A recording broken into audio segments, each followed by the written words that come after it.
Lathe safety chuck key holder lockout. Wow. We are currently in the prototype stage, and the first trial run will probably be for about 50 of our machines. If that goes well, our second round will finish up the other 50 machines. Look, we accidentally left the chuck key in the machine. Oh my, what are we going to do? Oh, we turned the machine on.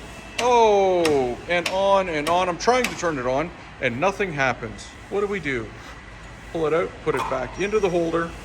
And we come back, turn the machine on, and it turns on. Wow. What happens if for some reason while the machine's on, we pull it out of the holder? The machine stops. If we put it back in, will the machine turn back on? Oh, absolutely not. We have to release it and turn it back on.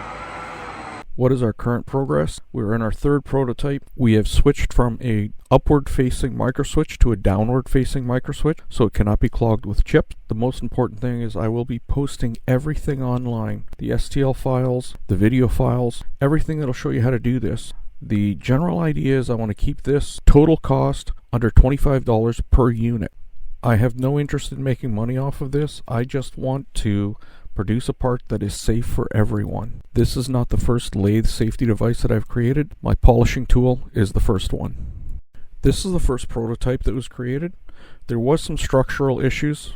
You could hit this thing with a baseball bat and it wouldn't break. So we needed to make it less beefy, and there was a couple design issues. This is the second prototype, and it's almost perfect except for where the microswitch sits and a little bit of the geometry around the handle. So that was all improved. The idea is to be able to produce this for under $25 because we want to make it as cheap as possible, and I need 100 of these things just for our machines alone. A couple of the other things that we're thinking about adding would be a sign that says return to start lathe, and maybe a second micro switch in case something happens with the first one so you can't get a false start. Your feedback and ideas are probably the most important, so please leave comments. If you say, hey, what if you did this? Or if you did this, it would make it so much better, or even safer.